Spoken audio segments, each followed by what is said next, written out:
Holy moly. I think we here. Looks like we're live.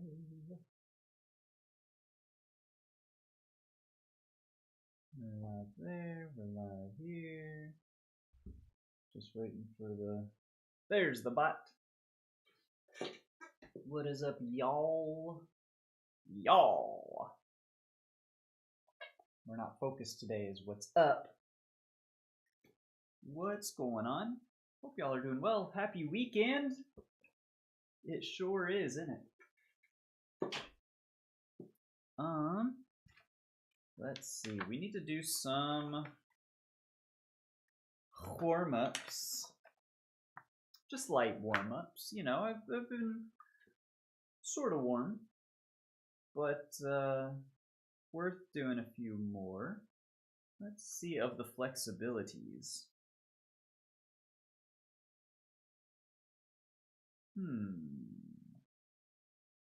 I'd like one that doesn't go up to a C, probably.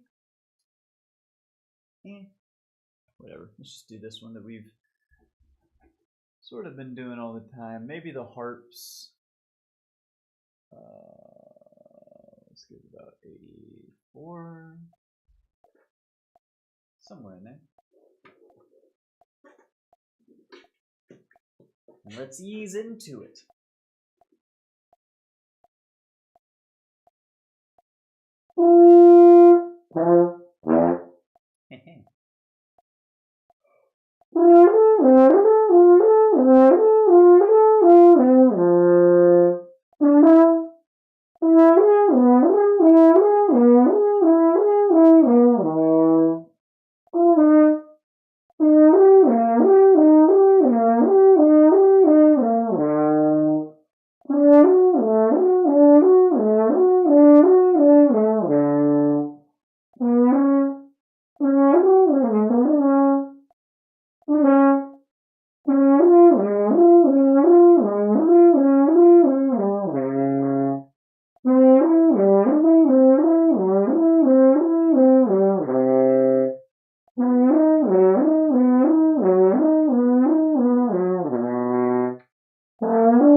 And specifically those, you guys, and gals, and non-binary pals. The lows, the super low ones at the very end of the exercise. Normally I have to like take a beat to, you know, sort of reset my embouchure and air and set up to hit those low notes at the end of the arpeggios. I don't think we had to. There were I think the A sequence down low just like broke a little bit, but there were hardly issues. There were much fewer issues connecting from the arpeggio study down to the bottom pedal note. That's improvement. That is freaking improvement, y'all, and it feels damn good. Oh, sorry, my nose is itchy. So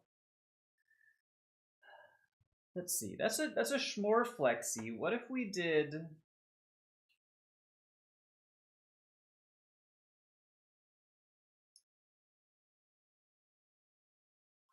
You know what we should do? We should do these woodwind ones. Those look hard. So maybe just we'll, you know, noodle on it. Noodle on it for a little bit.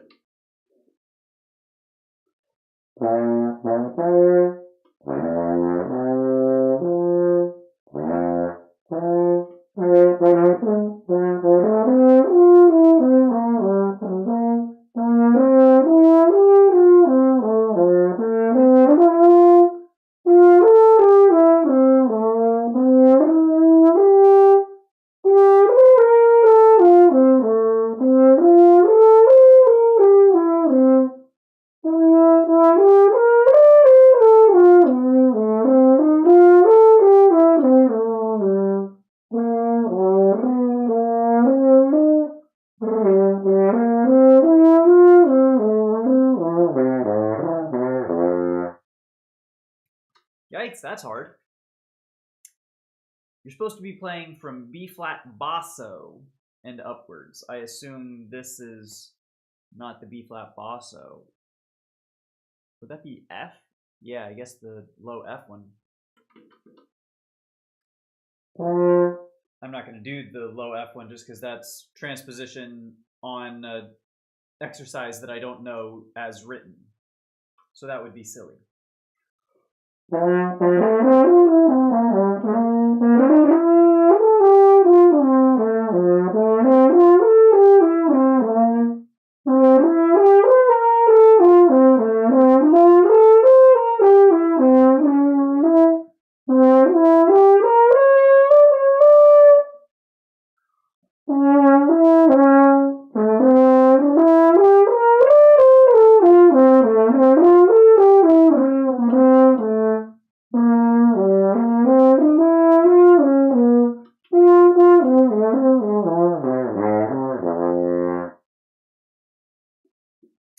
Still. What's going on, Naranjan?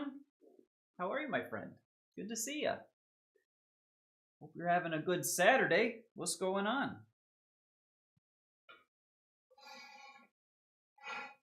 That's nasty. We're just warming up, getting ready for the big heavy lifting, you know? Also, I kind of just realized looking at the so this is supposed to be our shirt, right? So if you went to the University of South Florida in 2010, this was like the shirt for students. You got them for like $10 at the bookstore or something, right? So, but when my when my arm is like, it just kind of looks like our shit. Oh no, I'm besmirching our shit 2010. Anyways, it's kind of how today's going. Just kind of loopy. Not really, today is not a serious day, y'all, you know? Exams are over, dude! And you crushed them, right? I know you did. Enjoy it, dude, because, like, pretty soon you're going to be working on the next thing, right? After exams come the thing that you qualified the exams for, right? So, like, enjoy your downtime. Learn an instrument, play some music, right? Build a robot, go to Mars, explore the oceans, you know? Start a garden, get a pet. Learn a new recipe, study a language, you know? There's so much, the world is your burrito, my friend.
Mdor, good to see you as well. No apologies necessary. Necessary. I'm telling you. Weekends got me feeling a certain sort of way. No apologies are necessary because an Mdor is neither early nor late. He arrives precisely when he means to. You know? Unexpected situation came up on my end, but I resolved it in due course, which matters. Hey, that's awesome, dude. You're already you're super accomplished. You're getting shit done on the Saturday. No weekends for y'all. We're putting in work. It's good. I'm glad to hear it, my friend. Of course, Naranja. Hey, dude, whatever you decide to do, help to fill that emptiness now that there are no exams to eat up your life. Because I know, whenever I was in school, I had I went middle school. I was doing online classes to take algebra 1 and 2 for high school credit while I was in 8th grade. But so I had online classes that were at my own pace, and I would go and I would finish the first semester of algebra 1. And I'd be like, okay, so now the feeling of having finished something and now there's no longer a weight on your back or the cloud over your head or whatever, definitely takes some getting used to. If you're used to something bearing down on you, it's well, now without that, legitimately, it does take a minute to readjust. So I hope you can find something to have some fun, Planning to write a script. That's incredible. That sounds like so much fun.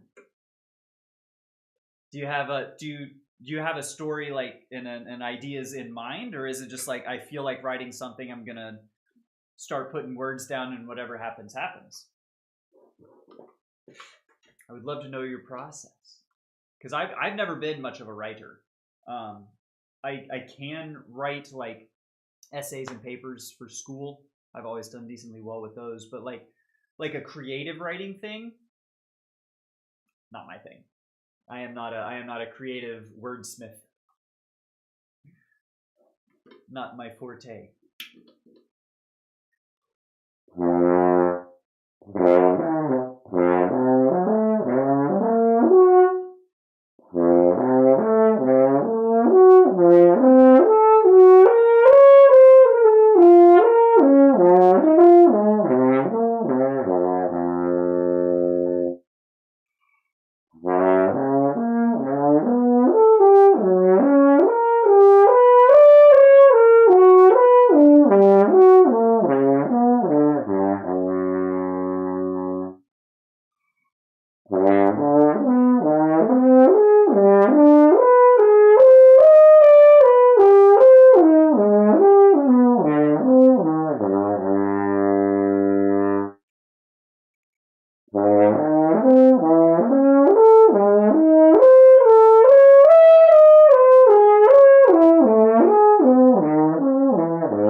That last series kind of screwed up some, but those high notes, I didn't feel like I was reaching for those high series, B flat, B, C above the staff.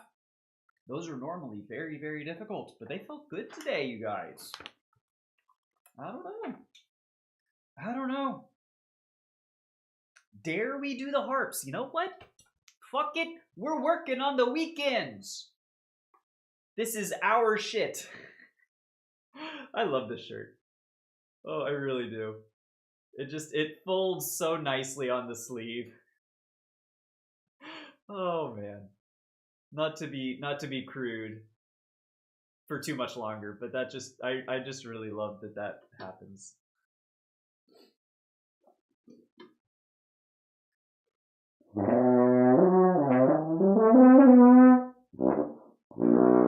That's the one.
It's like a story on 2050s. Okay, so you got future. True detectors are announced as 100% accurate. Every crime investigators are jobless. Story's protagonist is a detective trying to save a man he believes is falsely accused. Ooh, okay. So is it like a dystopian AI, like problems of technology kind of a thing? I like it. I like it, and especially the premise. Oh my god,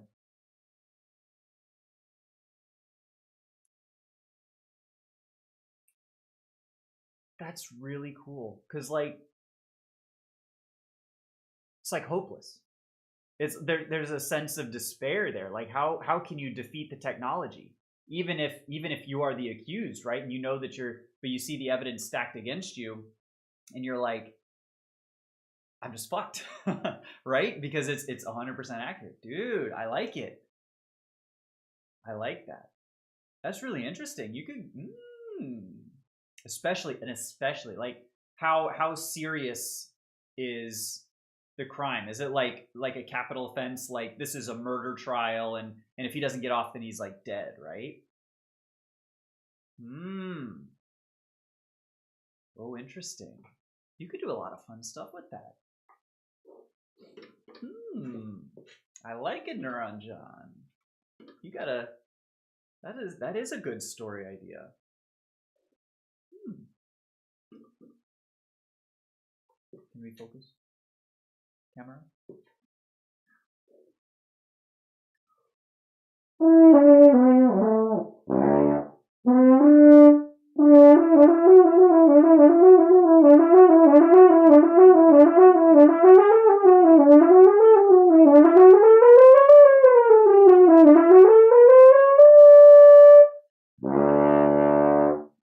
Whew, doing all that in one breath. That's harder than trying to overcome the technology, the detective robots in the year 2050 if you're an innocent person. Damn near impossible. Y'all know what I mean?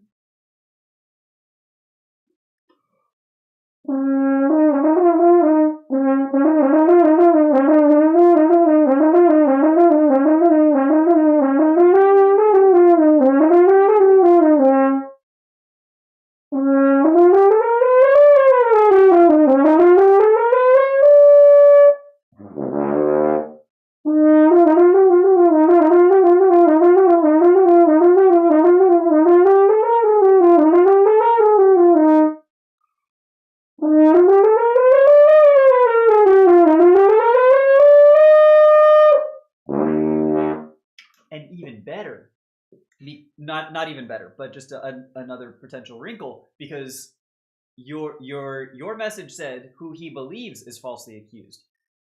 You did not say who is falsely accused. Maybe it could be a whole M. Night Shyamalan twist where it's like, no, that fucker was guilty the whole time, like as hell. I don't know. That's what I'm saying. There's a lot of cool ways you could come up with that. You could have it be like a what was it, Murder on the Orient Express, where when it was distributed to theaters, each one had like a different ending, or Clue maybe, the Clue film, where it was a different ending depending on what theater you went to, maybe what time you went to. Like you could have a bunch of different outcomes. Just spitballing, brainstorming, but like I'm sure you've got the maybe like Shutter Island. I never saw Shutter Island. I wanted to. That's DiCaprio and Scorsese, right? Sixth Sense. Yeah, something with a you know, you could have a lot of fun. I don't know. That's the thing, like, because if I'm trying to like think of a story or something, I can't decide on one outcome. I always go to like the branching paths and like, oh, it could go this way. I would need someone to like corral me in. It's like, okay, let's head this direction, as opposed to like we could do everything, you know, such as my cross to bear. But that sounds like a really fun project.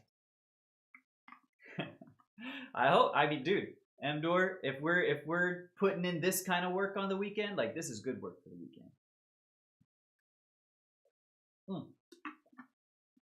I was telling my girlfriend last night, like, because I used to be a CPA. I used to work in tax for like 8 years, and thinking of playing horn as like work, as my job. I'm trying to treat it as if professional, even though I'm clearly not. But maybe someday. But like last night, it was getting late, almost bedtime, and I was just like, I'm excited to go to sleep so that I can wake up and play my horn again,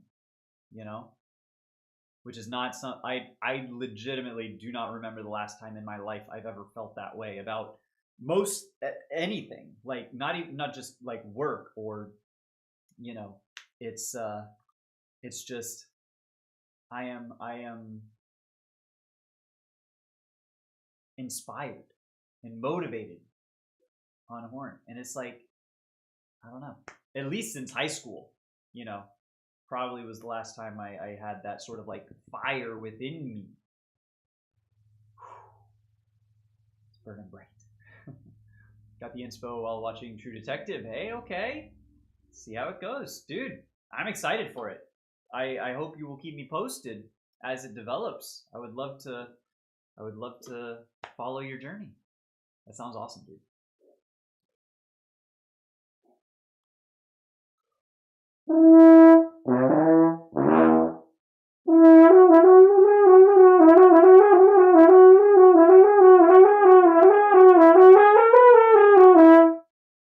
Maybe start this over again.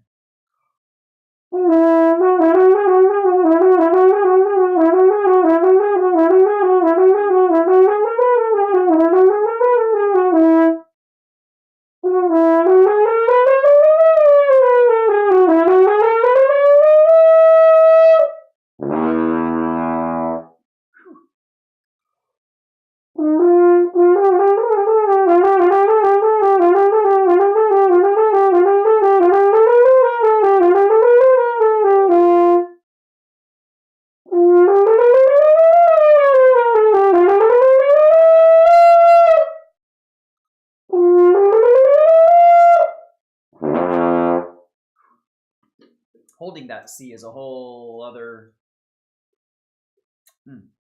I started to use a little pressure there to try and get it to hold, and that's not great.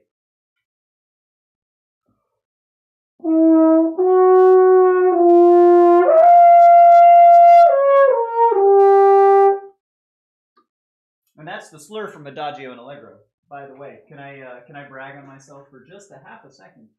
Where is Adagio and Allegro?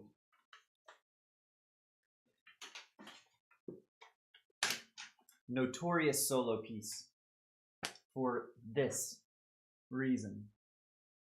Bum ba da da dum ba da da da dum ba da dum ba da. Wow! What the fuck? Like, why would you do this, Schumann? You suck, dude. It's a gorgeous. See if we can.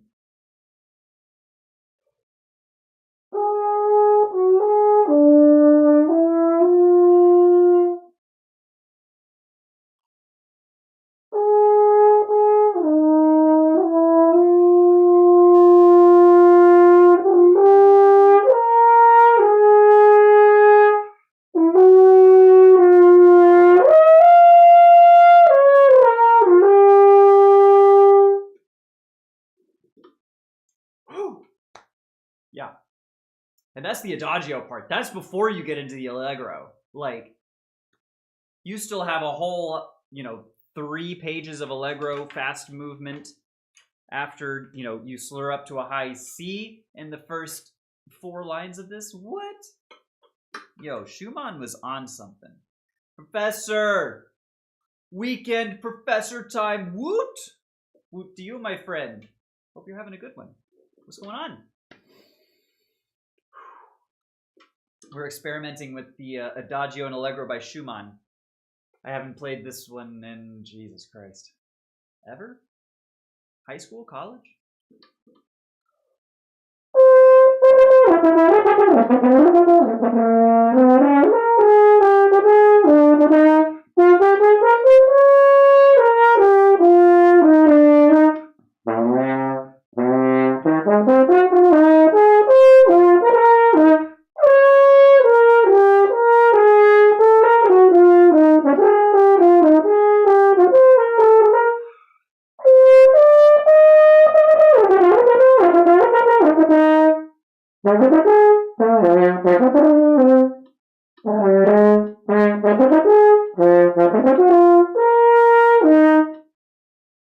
Not bad. Finally getting ready to get out of bed. Tried to sleep in today, but kids. Unfortunate, my friend. But hey, the light of your life, or whatever. Puffles! Good to see you as well, dude. Thank you for the hydrate. Oh, and posture. Definitely needed it. Appreciate that. Whew. I saw your workout plan. The Umasume. Yes, I did. The races. I'm not sure I quite followed exactly how it all works out. But it looks really interesting. And hey, dude, if it's working for you, you keeping up with it? Are you improving your PB? Did you win the Arima Keenan? Get your 80,000 fans or whatever it is? You got one of them right here. That's really cool. Whew, goodness. Yeah, I don't think we're going to be actually doing too much more of the Adagio Allegro. Well, no, isn't it based off of the Umas, the different races and stuff? It's not. It's you're running, but based on right. Am I? Did I misunderstand? Because that's also very possible. I wasn't trying to imply. Is that not what you told me the last time we talked about it on the stream? You said something like, "Are you familiar with Uma Musume?" And then we're talking about the different races and different weeks on your training program, right? Right? I don't know. Now I'm confused.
fuck is this? Y'all see this? This key. Rat chomp. F, C, G, D, A, E in the signature. C double sharps. F double sharps. B sharp. Like, what the Christ is happening here? Oh, okay. I'm sorry. My apologies, Puffles. It's very difficult for me to like to catch tone on through text there, but you're messing with me. That's cool. Yo, dude. Professor, 20 stream of a streak? I feel like Home Alone over here, like, ah! That's incredible, dude. Hearts go out to y'all. Thank you so much for hanging out with me the way y'all do, you know? I know I say it all the time, but practice wouldn't be nearly as much fun if not for each and every one of you in chat. Sincerely. Yo, Dub! And you as well. Good to see you. Happy weekend. How's it going? Whew. We're trying to do some fuck-ass Schumann for Adagio and Allegro. You got a preseason run today. Hell yes. I'm so excited for you. I am excited for you. I hate running, but I'm glad you're enjoying it, and you're gonna do it. You're gonna knock it out of the park. You're gonna set your benchmark, right? And then as you keep training, it's gonna get going more and more and more and more. You'll love it. You'll love to see it. Running for Schumann. You know what? There's something there. Schumann, shoes man. Yeah. The Twitch stream is a lot less latency. Less than on YouTube, really? I wonder why that is. I don't think I have any latency settings or anything. It might just be that on YouTube, but hope that means it's working well. I took a too hard prepare season, so run. Oh, the legs are a little bit stiff. I got you. Well, hey, dude, but that's that's part of the early season is getting yourself into it. You might regress. When I started doing the horn, there were some good days, but there were some bad days. Whenever you start doing anything, you're not gonna the slope is not always going to be like completely up, and that's okay because you're just trying to improve yourself over yesterday long term, and you're putting in the work. You're gonna see the results. I think I wrote the rules partly Norwegian. Don't recall if I posted it. Yeah, there were some I couldn't. I don't know if it was that I was having problems maybe with the handwriting or maybe with language. But it seemed like it was not all 100% English, maybe, so I couldn't quite make all of it out. But as long as you know what's going on, that's all that counts. That's all that matters. Okay, let's get rid of Schumann. Need to do some excerpts while we have. It's already 11:30. Oh my god. Okay, so. Start with some Mahler. Mahler 3. And the tricky bit here, if you know Mahler 3, it's the low stuff. It's always the low stuff with Mahler. But they've been feeling a lot more fluid and connected recently. And one thing that I want to try and do today as well. Normally, I just practice the second half of this excerpt. I'm going to try and do it all in context, because it's hard to do super loud, brash, high playing, and then it immediately decrescendos into something pianissimo, legato, and down at the bottom of your range. So it's like, I write in the hybrid of both. I don't know why. I mean, that's cool though. It's like it's Spanglish, but in Norwegian. That's pretty awesome. If I knew anything other than just English, I would love to have a mix of just whatever languages words pop into my head and just I have complete mastery over multiple languages and use them interchangeably. So what? You mean you can't do that? Puffle's out here on a different level. Skill difference. Take a bow, my friend. At least over, you know, us ignorant Americans who barely speak one language.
They kind of sound like they're working.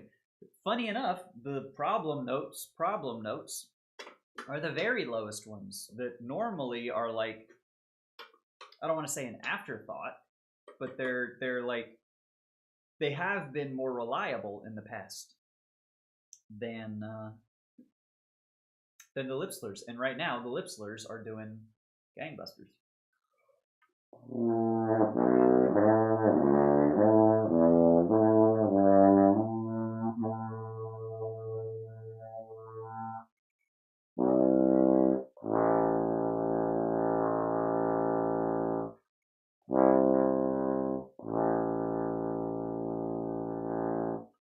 Again, as I don't want to say 100% of the time it is, but like it's an air problem. It's air. I'm not taking it as big of a breath right before those low notes, supporting it and making sure that it's a full blow through those. And I'm trying to taper and play pianissimo with a priority higher than making sure that my note is fully supported in a proper way with air. The pianissimo will come, but like make the note sound right and good.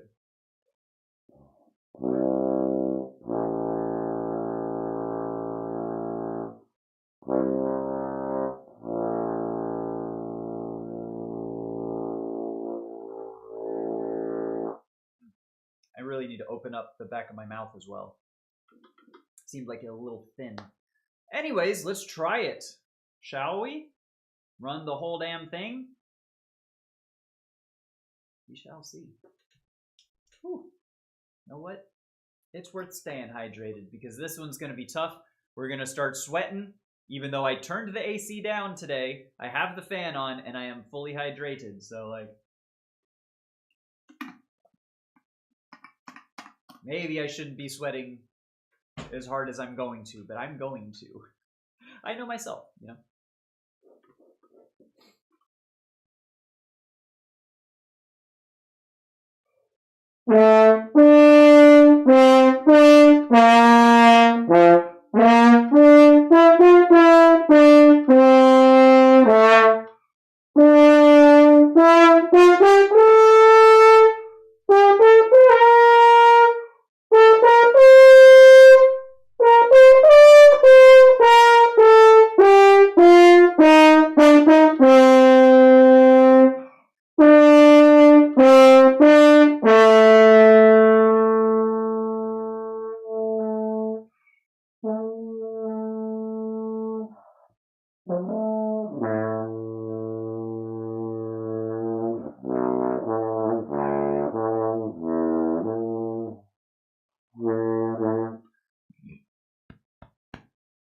That fucking sucks.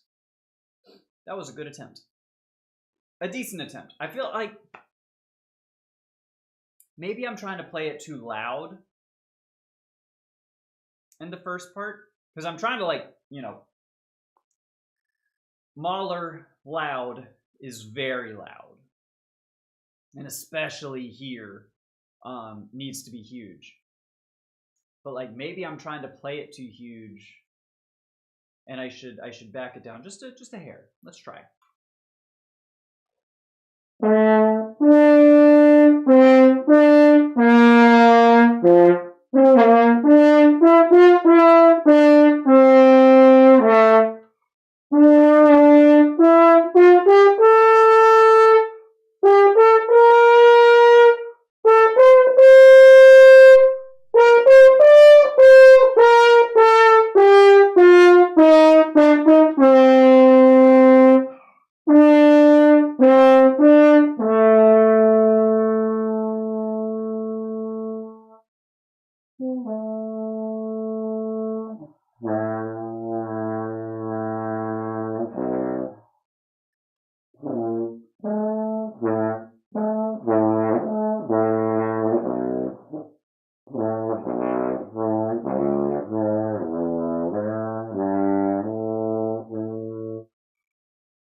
I don't like how that sounds. That might be something to work on in my lesson. Want me to try and summarize rules in a paragraph? Sure. Sure, that would be great. That, then I would be able to, know exactly what's happening. And I don't have to guess. And I don't have to be gaslit into thinking that it has no inspiration from Uma Musume and, digital horse racing, anime horse girls things. You know what I'm talking about.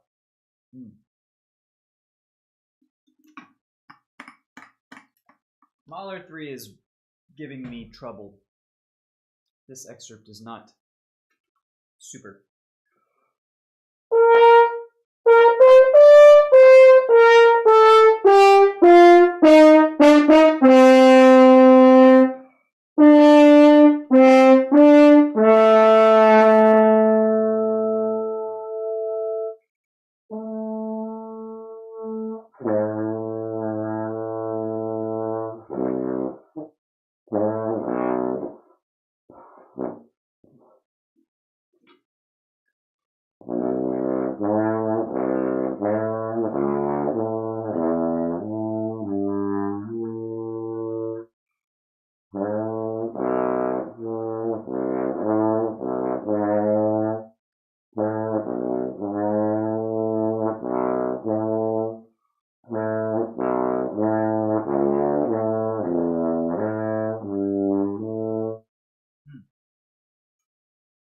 I don't know. Maybe it's just not a good Mahler 3 day.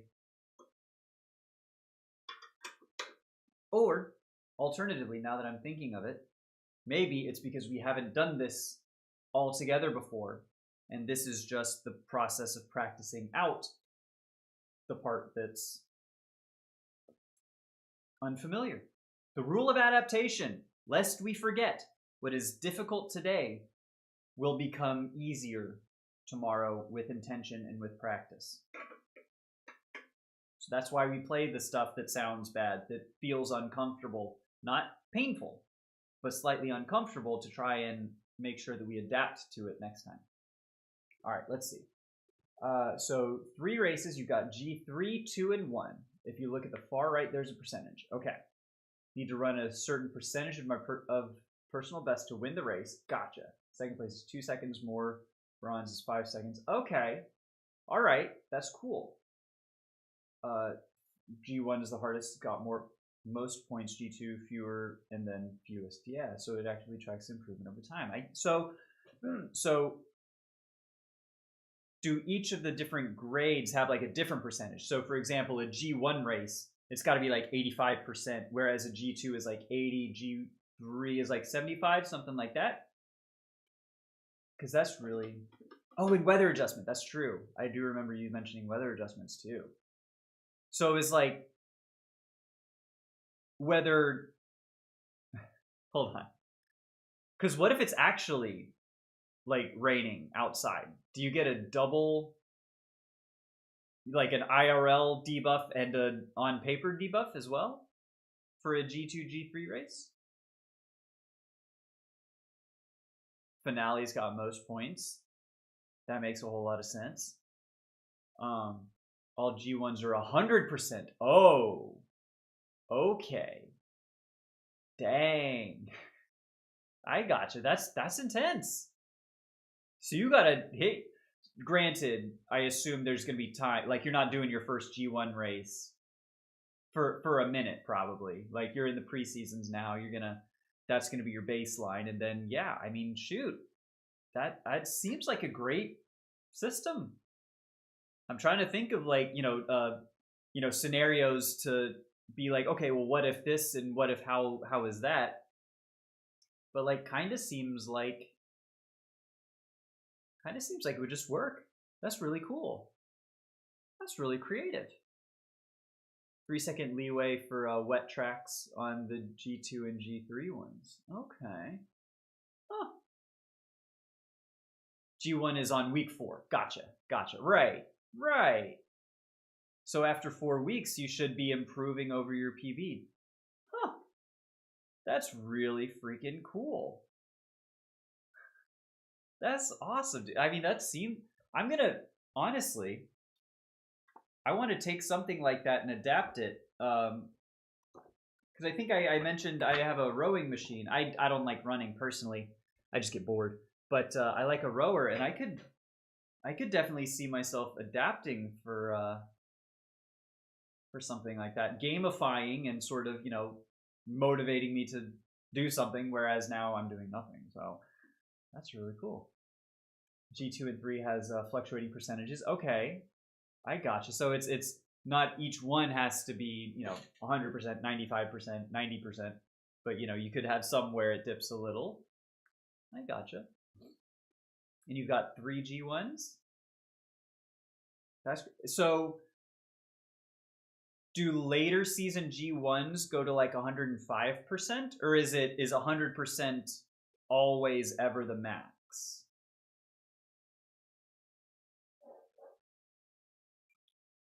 You could do a row machine season calendar. Ooh. I mean, that might be cool. The only problem is like I don't know if my rowing machine is like accurate on distance is the problem.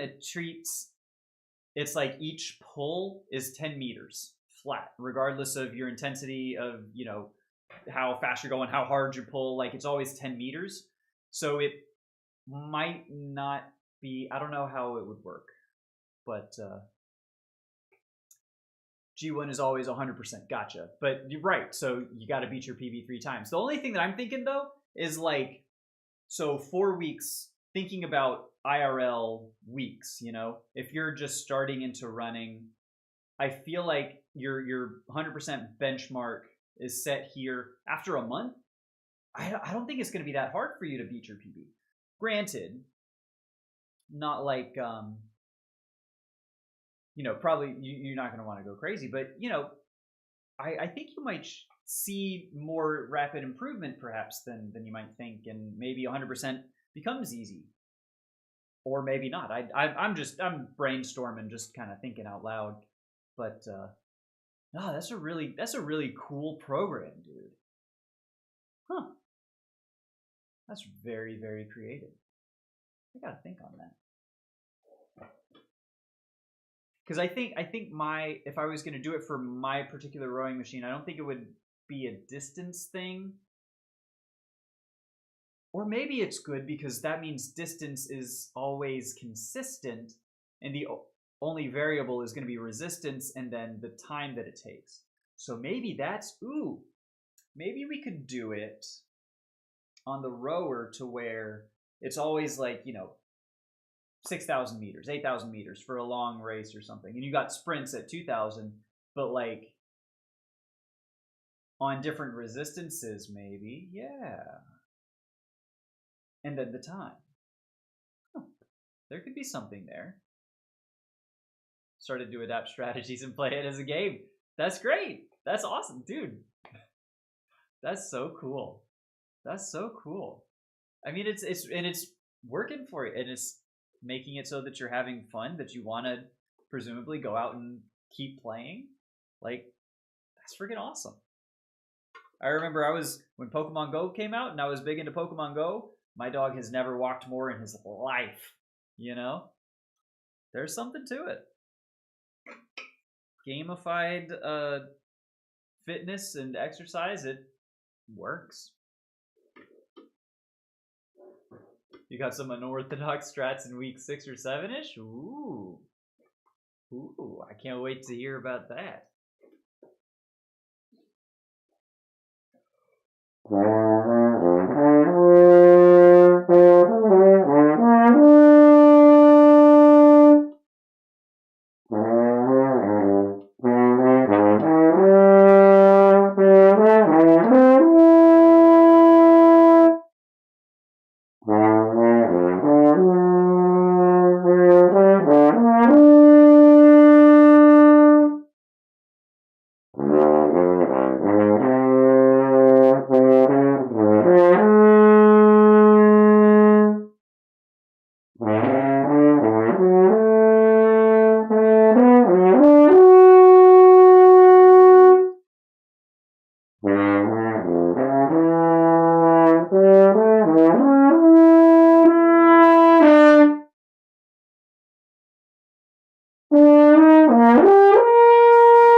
All right, that one felt good.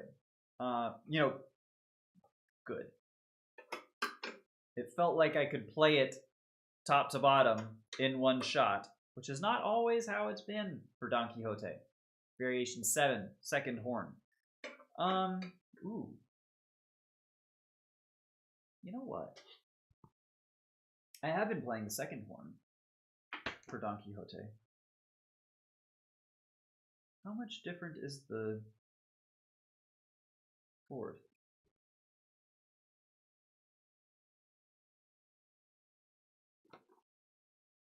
Fourth is not different.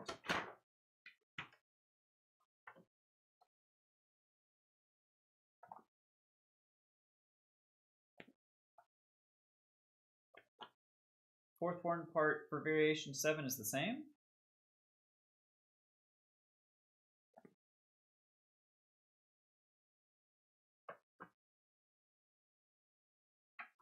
Yes.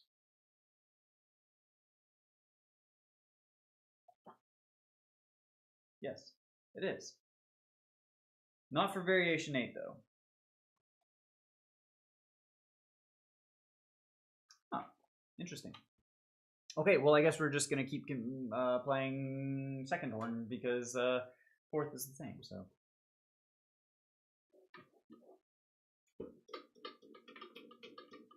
Just while we're thinking about it, let's get the water out. Make sure. That was a lot of water. It doesn't come back to bite you in the ass. All right.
Yo, Johannes! Hello to you, my friend. Good to see you. Welcome back, Puffles. Sorry, I missed that. How y'all doing? We're working on a little Don Quixote. Variation 7, if you're familiar. Second horn part, working out these low excerpts. Trying to make sure that we can have them ready for audition time. Hopefully. We'll see. Depending on the excerpts that are asked for. That's the other thing, is I have not checked this morning just to see. Nope, still has the 2025 auditions repertoire on the website. Unfortunate. Nothing new on musical chairs either. What the hell? Slow day for horn. Just was in the magic box. The magic box. What magic box do you have? Is that the one where they saw you in half? Where like your feet become detached from your torso? Oh, phone. That makes a lot more sense. Okay. Yep. Brain is about 60% capacity today. It's the weekend. You'll hopefully forgive me.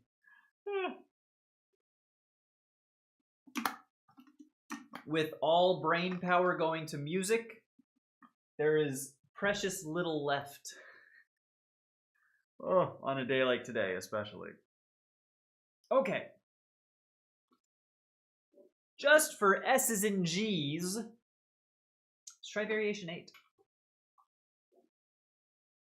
Just while we're noodling.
Oh, hydrate and posture. You're absolutely correct, Puffles. Appreciate it. Cheers. I'll drink to that. Ooh, make sure we're sitting up straight. Don't carry it in your shoulders. Ooh. Or your neck, if you can avoid it. I can't avoid it. I just am not in the habit of avoiding it. Oh, there's a knot. Oh, fuck, there's a knot right there on my shoulders. Oh, shit. Oh. Cool. Thank you, Puffles. Thank you, thank you. Just what I needed. You know what? Now that we're feeling all limbered up, loosened out, let's play something fun. How's about some Nocturno? Could we do the Imperial March? Oh, shoot. I don't know if I know it off the top of my head. I do know...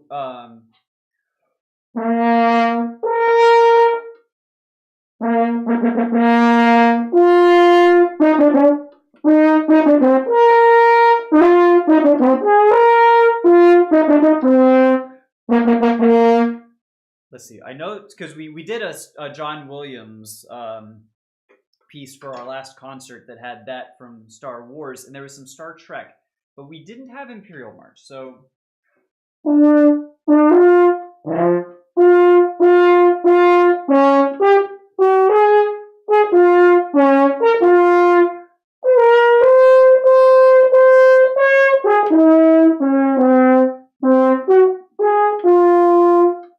It's something like that. I bet you we could find some sheet music just real quick. Imperial March sheet music. Huh. It's actually in my recents as well. Or not recents, but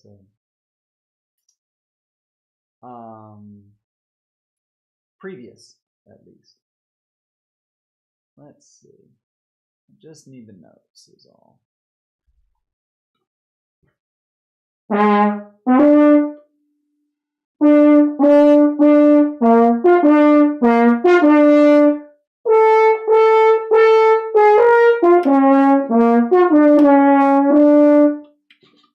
This music is wrong because the last...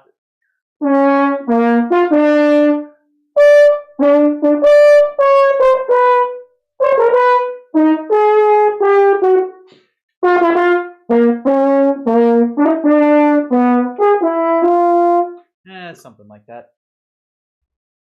I don't know. That's technically like a piano thing, but something like that. Appreciate you. Going on JBM, Mr. Henry. Appreciate you. The Star Trek stuff. Star Trek is also really good. Do I have perfect hearing? Not by a long shot. Not even close. No. I assume you mean like a perfect pitch. Like nah, I don't have that. And also my hearing is really bad. I have to. I actually use ear protection when I'm playing with an ensemble because otherwise it's just too much. That's what happens when you get old, I guess, you know. But no, my pitch center like is okay, just being around music and playing stuff for as long as I have. But I like if you played a pitch for me, I couldn't tell you what it is.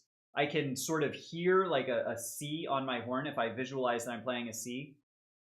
Hold on, let me see if I can do it.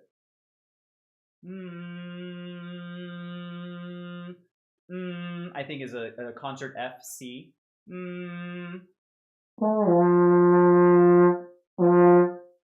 That's not bad. So like from that perspective, I can kind of like get a taste for notes that I'm very familiar with on the horn. But like if you played a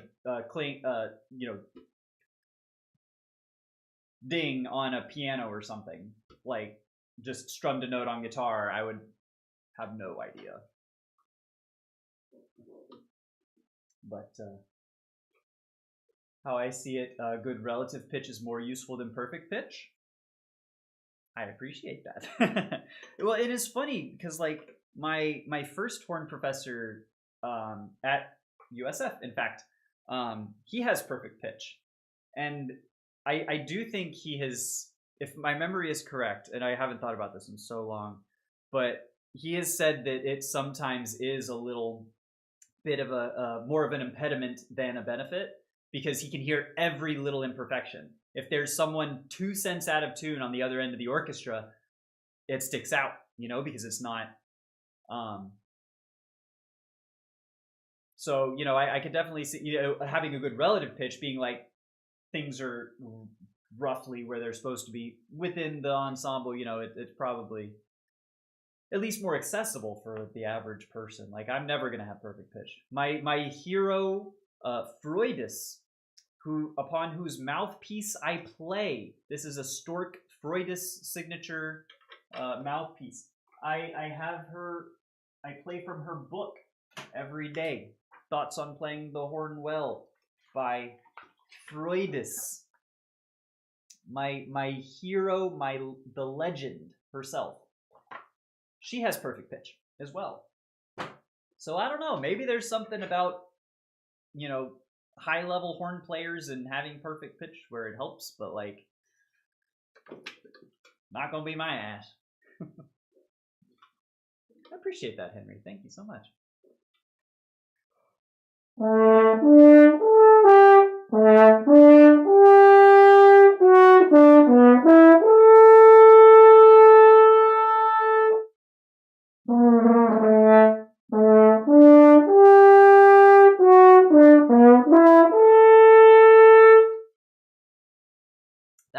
That's the little Star Trek action. I just love playing that line, you know. Also heard one of my teachers saying that students with perfect pitch, it's much harder for them to learn to transpose. Oh, interesting, because instead of thinking about the intervals, they can only hear the actual notes at first. Huh. I never thought of it that way, but it makes a lot of sense, because you're seeing the written notes, hearing the written notes, and then all of a sudden, the notes that you're playing are not what's written and what you... That's really interesting. That makes a lot of sense. Huh. In that case, I would figure it's much harder for a horn player in particular who has perfect pitch because so much horn stuff is transposed. Huh. That's really interesting. Thank you for that, Dub. That's something to chew on. What is my favorite piece of music? Oh my goodness, Henry. You're bringing out the heavy hitters right off the bat, aren't you? I don't know. It's so tough. It's so difficult because, like, it really depends on the mood. I think if I am choosing, like, last piece of music to listen to, and I'm saying, like, horn music for, you know, last piece of horn music that I would have the option to listen to before the world ends, right? That's so difficult. I think it would be Strauss's Second Horn Concerto. I really like Radek Babarach's Strauss 2. That's got to be up there. If it's something that like I want to play just to like noodle around on, there's one that I'm not very good at. It's called Gummy Polka. It's this one right here. It's like, whew, it's a bit of a bear. Actually, we could probably try and noodle it a bit. It's just fun because it's like you're the booms and the chicks. So you're boom chicka da da boom da da da da boom bam boom bam. It's really crazy for you know, quick big jumps. What's up, Atticus?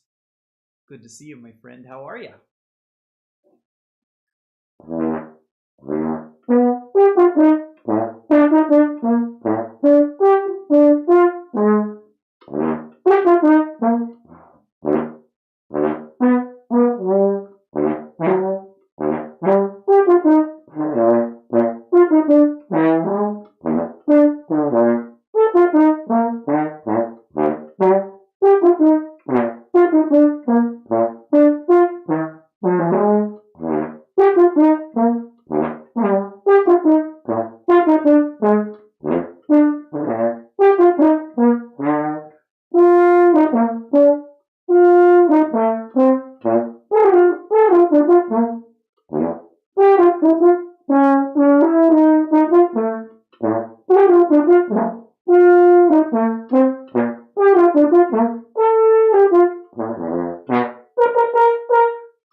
Something like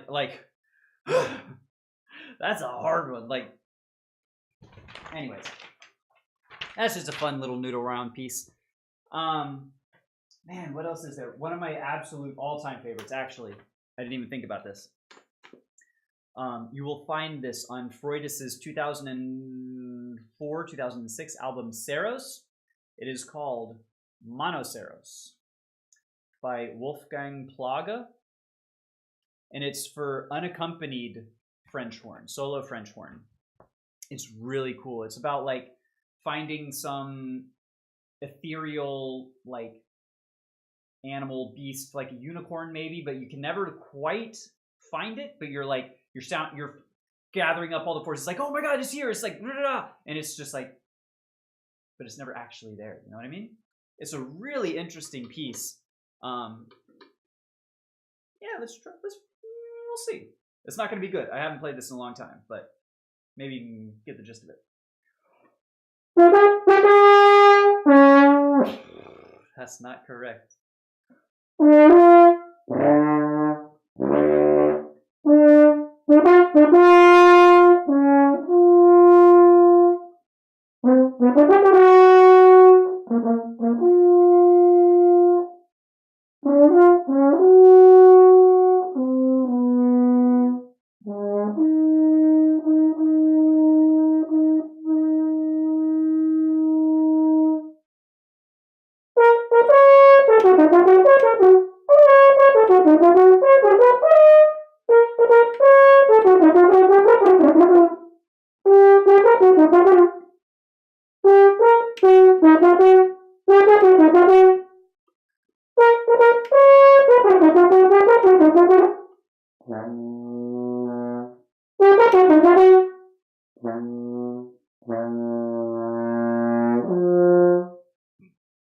Excuse me.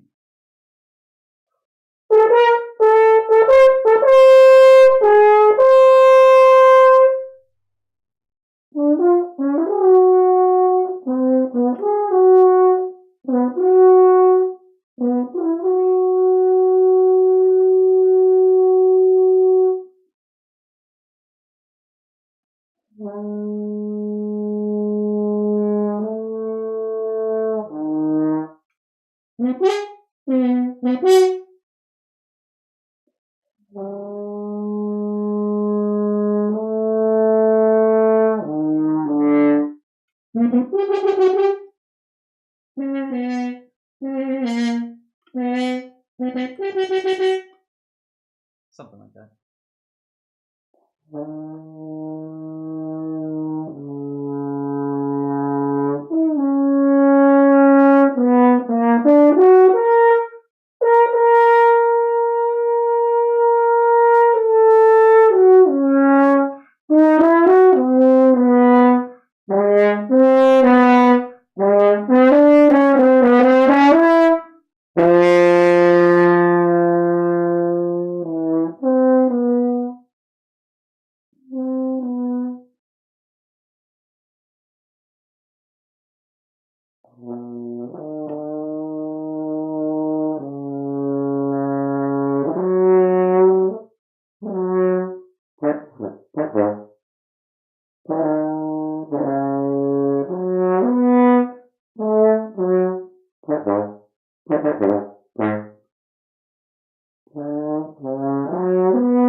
You know, something like that. So it's like, it is really cool because once the story of it is in your head, it's such a fun piece because you're sounding the alarm. We saw the thing. Everyone, get the fuck out here! And then you're searching ever so in the forest. Ba-bum.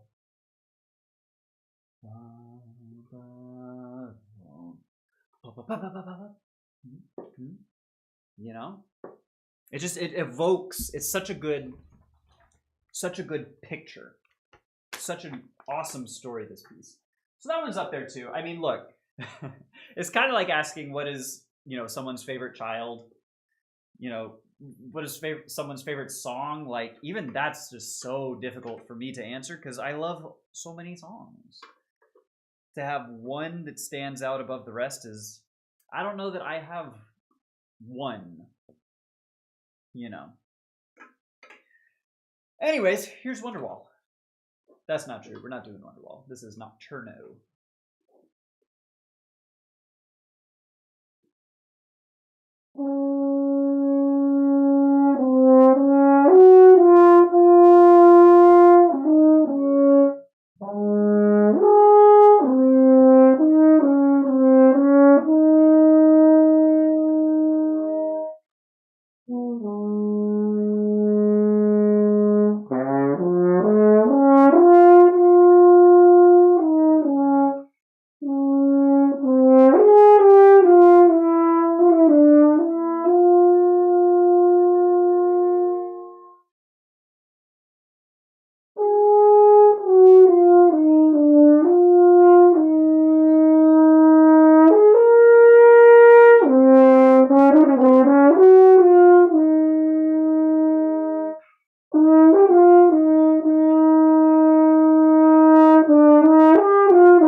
Yeah.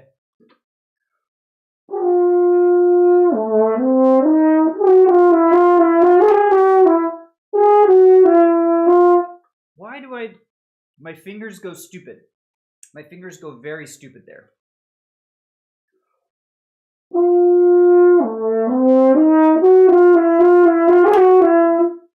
Again, it's da-da, and I'm wanting to do second, but it's open. What am I doing?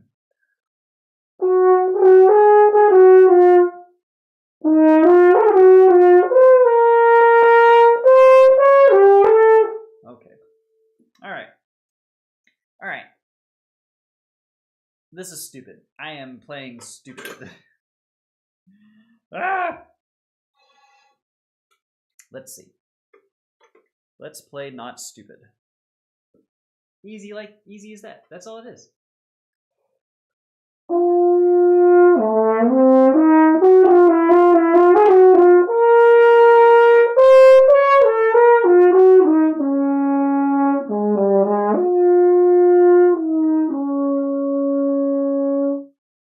See, that was fine. That actually sounded pretty dang good, if I do say so. Now I just gotta not be stupid.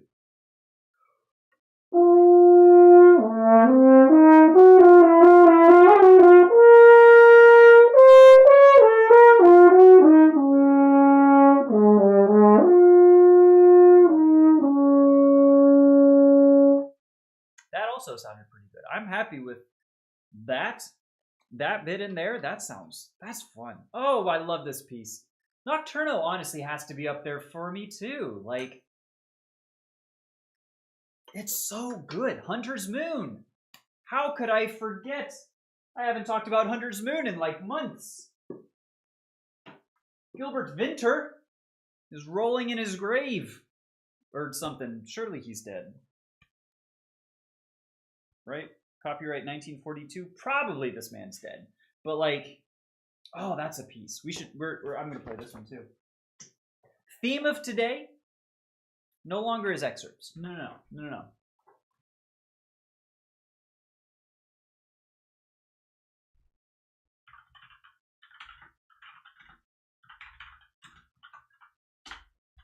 Playing real music. Yeah, screw excerpts. I mean, excerpts are real music too, but only just.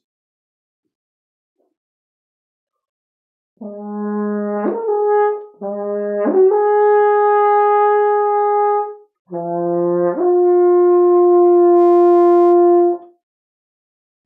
right.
Excuse me.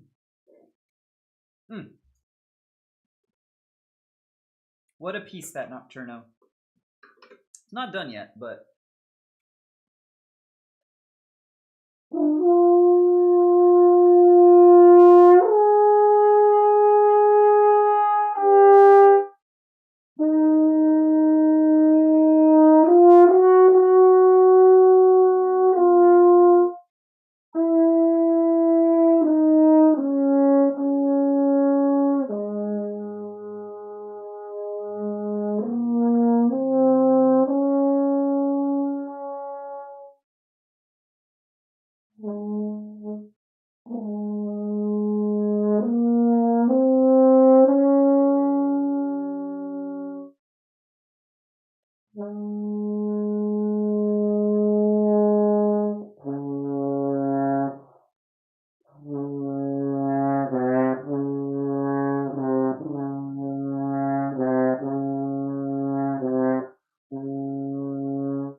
All right.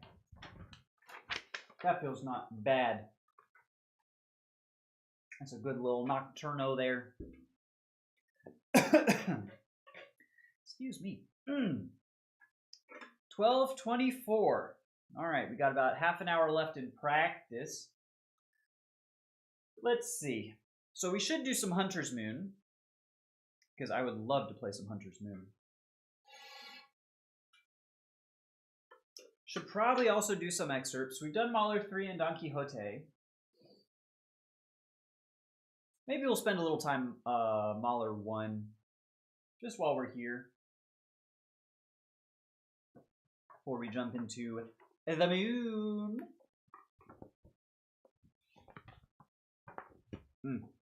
What a piece.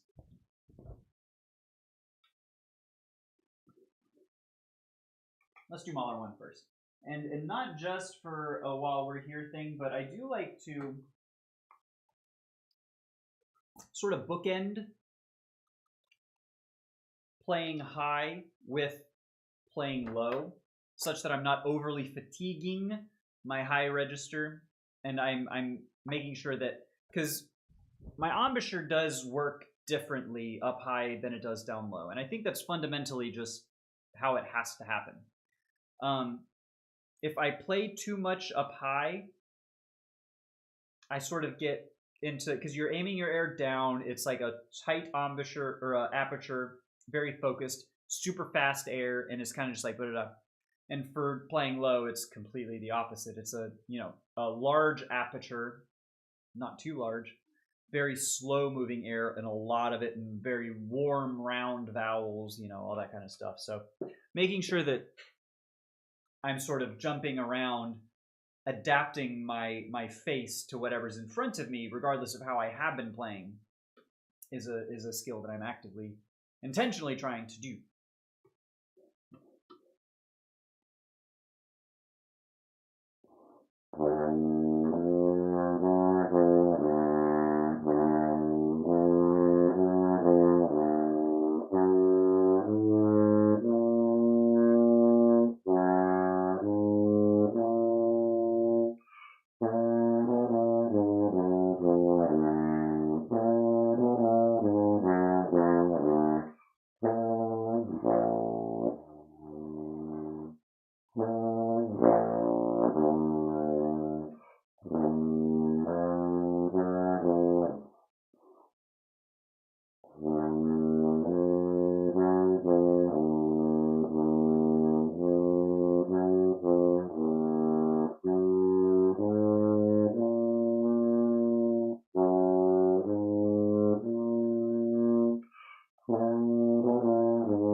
some reason, something is that slur down the octave used to be. It is not the past few days been speaking as well as it had been.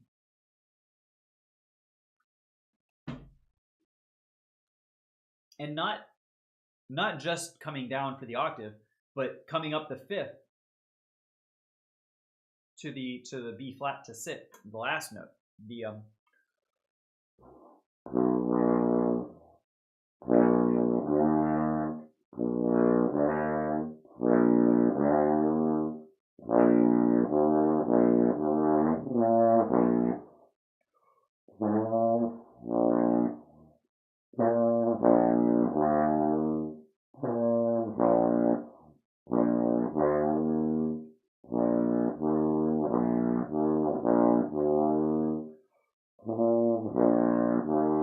there we go. I can play none of those notes? I don't believe that. I don't believe that. An F below the staff?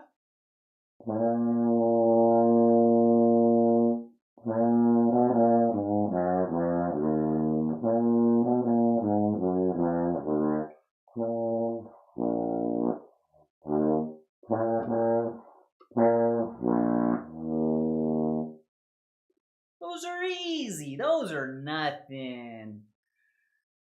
That's not really nothing. Like, whenever I was, I think an F below the staff,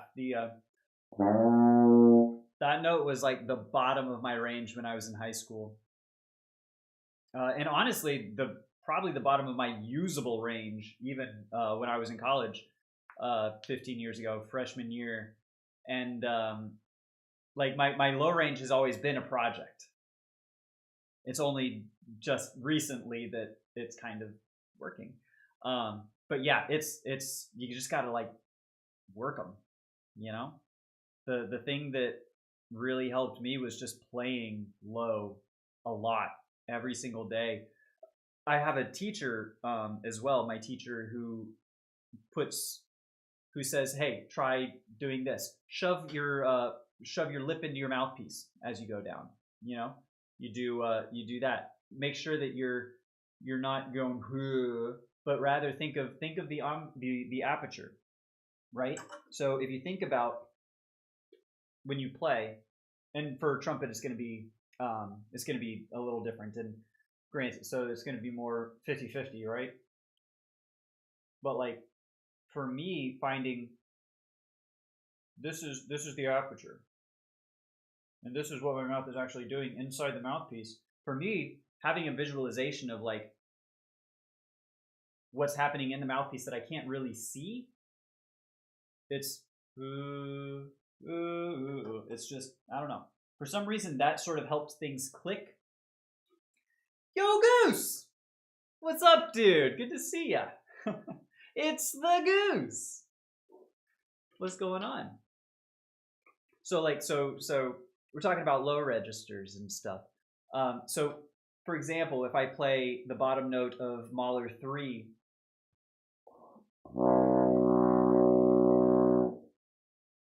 you know, this is like that's all the embouchure is for me. So what I was trying to do was way too much with my embouchure. I was trying to just like dropping my jaw, going, and I was trying to do this essentially, as opposed to all it is.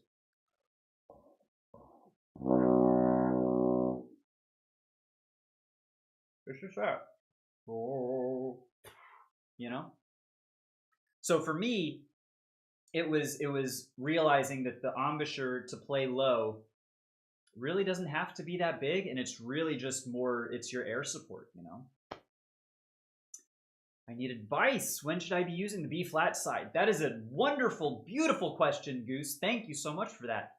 The way I was taught, and I think this is pretty common for the American School of Horn. I don't know how it's taught in other parts of the world, but generally from G sharp, A flat on the staff and up, generally at that point you're using the B flat side. So starting from C, no B flat, I would do.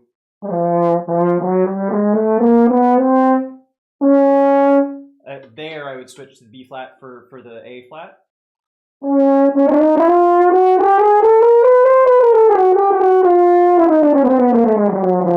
But then also going down low, it depends on what you like. So a lot of people will start on the B flat side at the F. I personally like the F, how it sounds on the F side for trigger or for first tier, and then for the E below, I'll do trigger 2, 1, and then down to the pedal.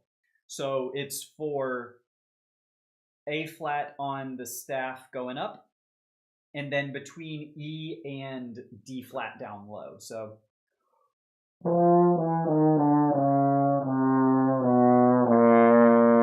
sometimes people change there and do trigger open.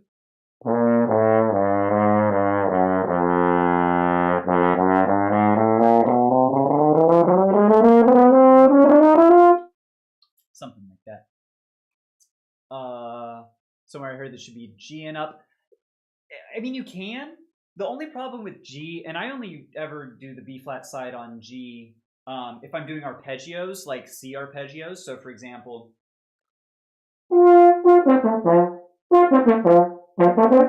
you know, something super fast like that where I don't want to do just open.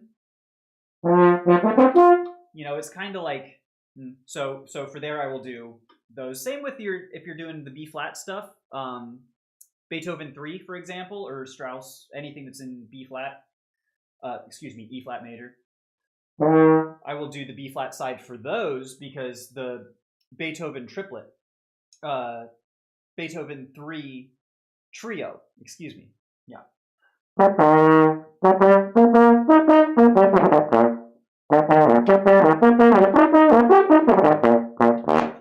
And it helps the notes pop a little bit more on the B flat side. So it's like, as opposed to, you could play it just one, but that would be really, really hard, and it would be really impossible to get the articulations, the eighth notes in there to pop, and that's really what you want. So it just depends on, you know, what does the piece call for.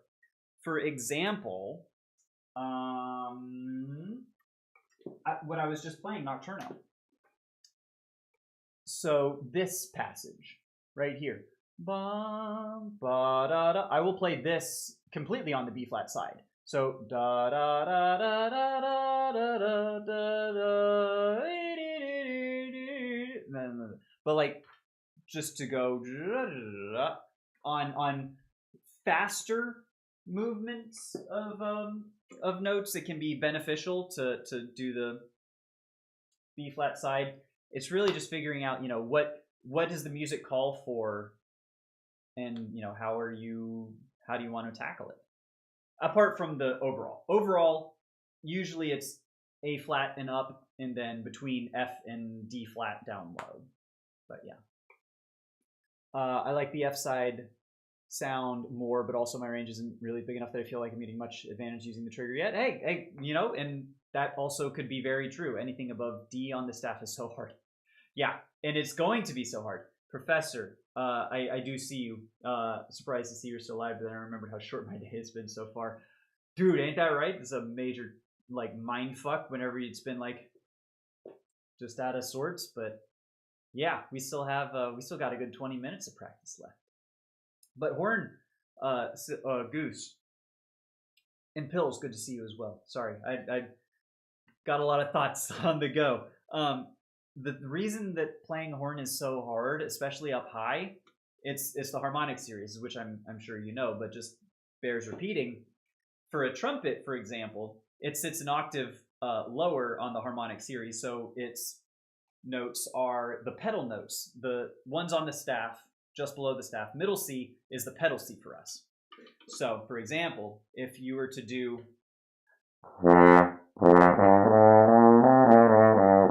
same as trumpet fingerings, C, D, E, F, G.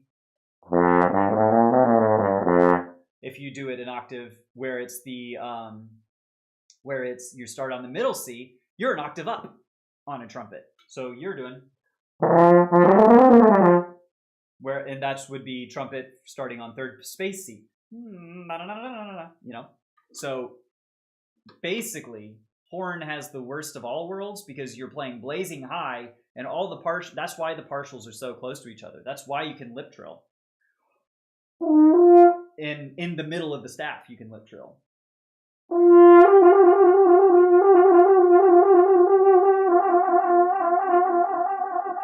Because the C and the D are just right next to each other.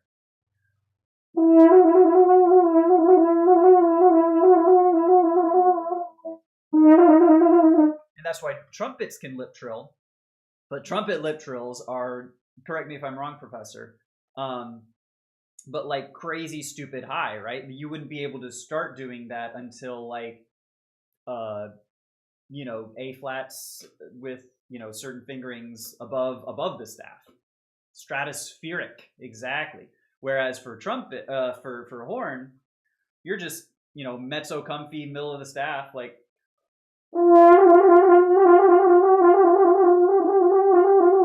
And I don't have a lip trill, but it's like, something like that. You and Goose have the opposite problem.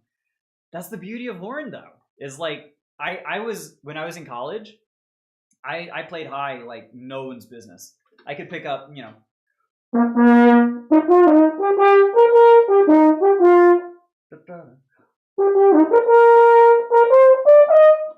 just B flats are like nothing. C's are nothing. I was playing the first horn to Concertstück. Not true. But like the high stuff was always, it came more naturally to me. Low stuff has been my biggest weakness my entire life. And then now I'm just, if you have a predisposition to playing in a certain register, you really, it's wildly beneficial to work on the weak register. I spent way too long in college playing up high because I was good at it and it sounded good and it made me feel good, to play well. But it is very humbling, and you are absolutely correct, Goose. This is a very humbling instrument. Oh my god. Horn players are also crazy. That is true as well. But yeah, dude, lip trills. If you haven't started doing lip trills, highly recommended. And it's like I've only been doing them consistently about like 4 months. I think since like the start of the year. And I've just been doing this. This is from the Freudis book, and it's bum ba-dum ba-dum ba-da-dum ba-da-dum ba-da-dum ba-da-da-da-da-da, and you just keep adding a few more. It's just training your lips to have a very flexible technique, and you got to work on it every day is the thing. It's part of my when I first wake up, I'll play horn for hour and a half or so, do my fundamental exercises, flexibilities, which include lip trills as well for 5 minutes. It doesn't need to be much, but it's also it's great for, think about in any piece of music, you just have a quick little whoop up, just having a quick,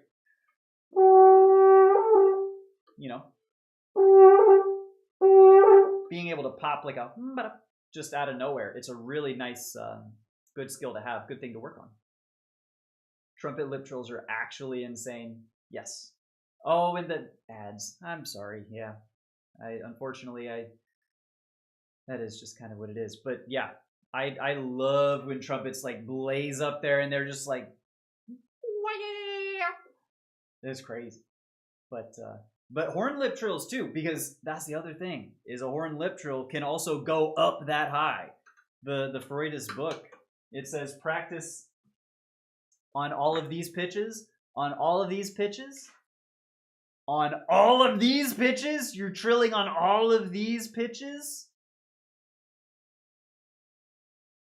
I don't think so. I don't trill above the C on the staff, personally.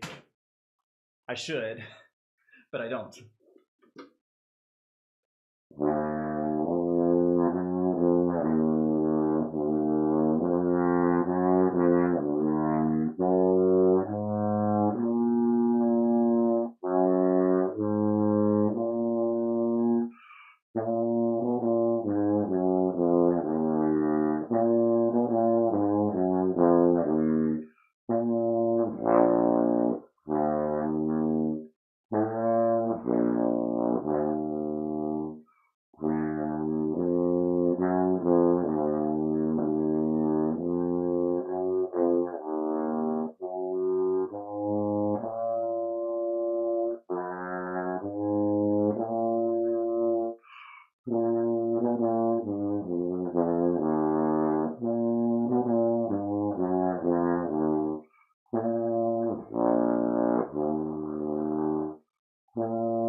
All right. Not bad.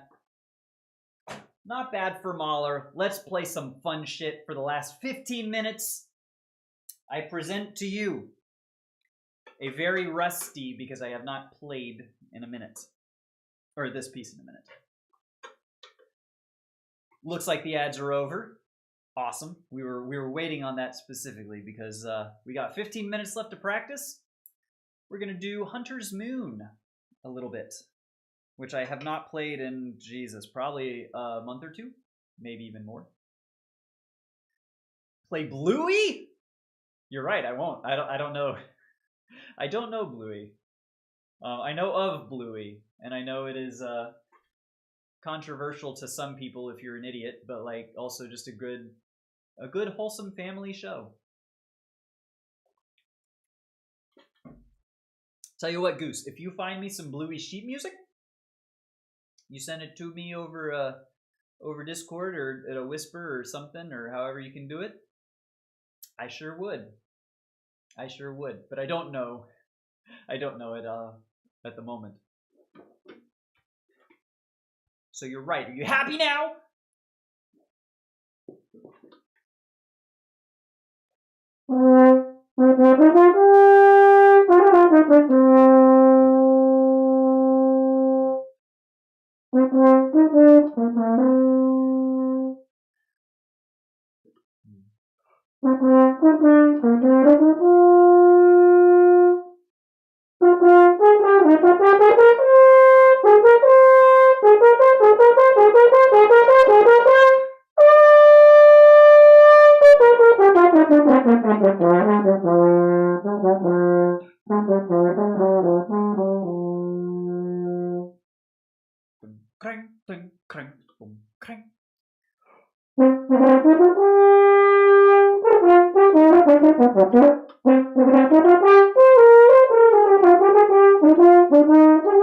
Okay, hold on.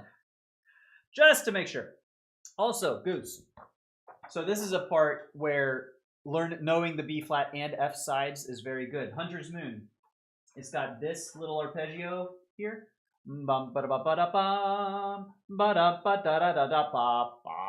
This right here. I play both of those on the B flat side because instead to go bop bop bop bop bop, it's easier for me to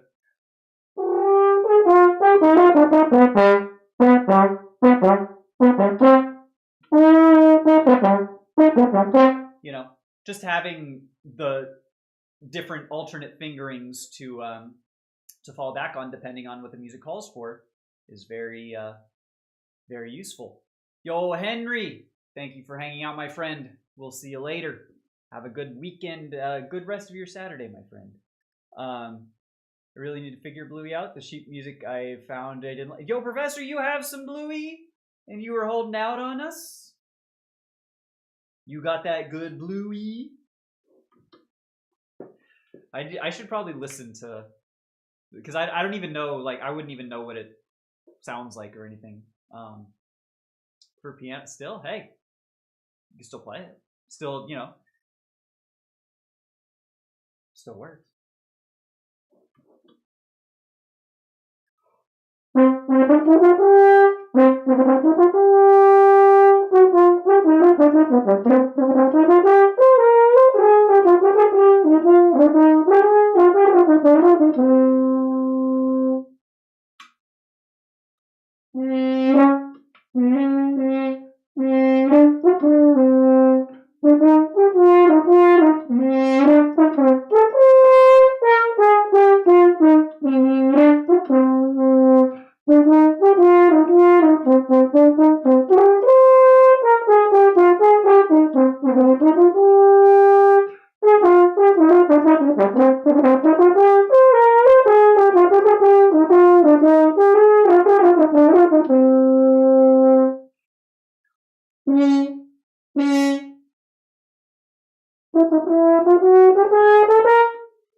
Clang, clang, clang, boom, clang, clang.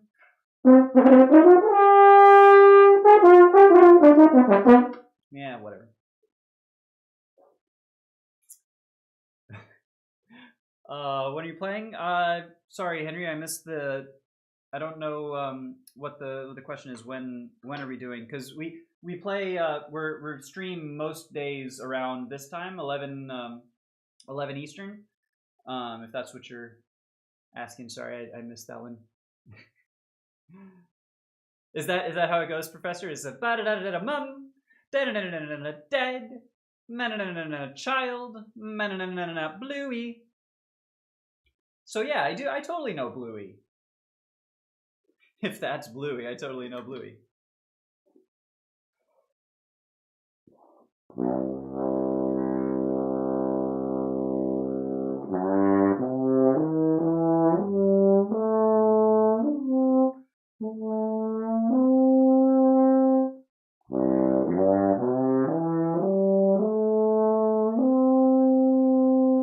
That sounds good.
The ending of it, though. And then it just holds a B flat and then B natural at the very end. For the record, this is how this piece ends. Yeah. Yeah. Bullshit. It's a wonderful piece. That's a little excessive. And also my chops are a little tired. We've done some good work here, you guys. Guys, gals, non-binary pals. we have done a lot of good playing. For the last little bit, just because I'm today addicted to playing anything other than what is what has been assigned to me. Bagatelle by Herman Neuling. Which, for the record, I don't know, like, it's not going to be a full all-the-way playthrough. If any of y'all are knowers out there and know the Neuling Bagatelle, this is not going to be, like, this is not going to be Denise Tryon playing Neuling's Bagatelle. It's not going to be David Cooper playing Neuling's Bagatelle. It's not going to be Sarah Willis playing Bagatelle. It's going to be your boy Pondbird struggling his way through Bagatelle. Just a little bit. It's fun to noodle around with, and it's low. It's a low piece, so it's kind of the register we want to ease out of playing with, which I think is fun.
Excuse me.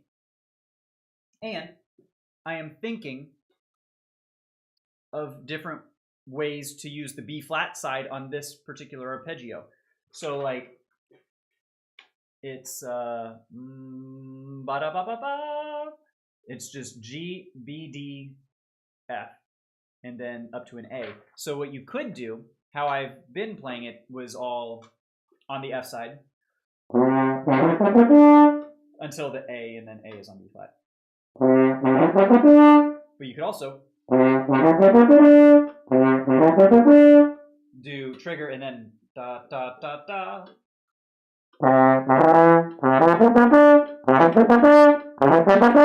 And it pops a little better. You know, once you have the and one thing that you can do, Goose, one thing that I have done is when you go through your scales, and you should be playing your scales every day. Are you playing your scales every day? You should be if you're not. Try doing them all on the F side, all on the B flat side. Try doing it where you're going through and you switch every 4 notes. Switch every other note. Switch, every 3 notes. Switch every, going up the octave, do it B flat, going down the octave, play it an F. Something like that. You really want to be able to have, a really good and full control over both sides of the horn. Again, depending on how the music particularly calls for something, you're able to, just do it. You're able to think of different ways, is there an easier way for either my fingers or for my face? to play, you know, a certain run. I don't know if this one.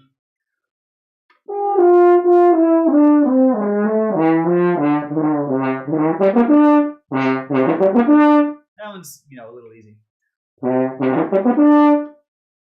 Scales mentioned. Scales every single day. Every single day you should be doing your scales. 100%. Without exception. I do my scales every morning, like probably a half hour into my first practice of the day is about when I get to them. I do them legato. I do all the majors in 2, 3 octaves, 2.5 octaves. Then I go around and I do all minors, usually natural minors or so. And then on in the afternoon practice, the one that I do after stream, part of my warm-ups is doing legato scales, but all in one breath. So it's a bit more of a finger exercise than just strictly mouth and air, but it's still all of those things in getting real good at going up and down the scale while still doing all in one breath. It's very difficult. What scale should I do today and on what instrument? All of them, and yes. Like, come on, that's a ridiculous question. What are we talking? We're talking about scales. We're not talking about arpeggios. We're not talking about glissandos. We're talking about scales. Y'all already know. Exactly. Y'all know. You already know. Yo, Professor plays everything. Trumpet, ocarina, harmonica, piano, flute, fife, tin whistle. What am I forgetting? Ukulele. Yeah, it's what instruments do you not play? I don't think Professor plays horn. I think we got him on that. You do play bassoon though, if I'm remembering right, or have some experience with bassoon. Something, right? Not to steal your thunder. I love your story, dude. Sorry. I'll let you answer. Half of them. There's another half that I haven't. Oh my god. Oh, there's still another half. You do bassoon in the high school. Love that. We love a good bassoon, dude. I had a choice actually when I was in high school, middle school. I had a choice between horn or double reeds, either bassoon or oboe, and I think I made the right call. But I do love a bassoon. I do love a bassoon. Anyways, y'all, it is now past the prescribed practice time. I think I gotta go because I gotta get back to my girlfriend's place, get back to my dog, bake some bread, have some lunch, and enjoy my weekend. I've put, the work on the weekend is already like so much fun. I have had so much fun here practicing and hanging out with you guys and gals and non-binary pals, as always. But alas, it is time. So, gonna say thank you very much for hanging out. It's been a good day of practice. Hope y'all have a great, wonderful rest of your Saturdays. Hope to see y'all tomorrow for. Oh, here we go. Trumpet, ocarina, tin whistle, twice recorder. You got Baroque and regular style, obviously. Bassoon, harmonica, a Native American flute, regular flute briefly, plink on the piano, and overtone flute. These are ones I don't even know that I have heard of. I don't know if you told me all these. All the different flutes. That's really freaking cool. Tenor recorder. Okay. All right. That's crazy, dude. So that's why I am shocked and amazed at the musical proficiency by y'all that come in here and hang out with me. Y'all are freaking rock stars. And here I am just like tooting on my horn over here. But anyways, we doing Music Monday on Monday? Dude, Professor, I'm gonna try and stop by. I'd love to hang out. We'll see what we can do. I have some people coming. I have an electrician coming to the house on Monday though. Maybe not this Monday. We'll see. Anyways, violin, trumpet, piano, accordion. Accordion. There was someone with an accordion. I think that was Sukrit. Yeah. We really should do it. We could collab. I would collab. Just get some recordings and piece some parts together, and we could make it happen. Oh, you stream when I do? Oh, okay. I got you. Well, hey, there's no reason I couldn't have you on in the background. We'll figure it out. Anyways, I really got to get going now, you guys. Thanks so much for hanging out. As always, I will see y'all later. Peace out. Bye.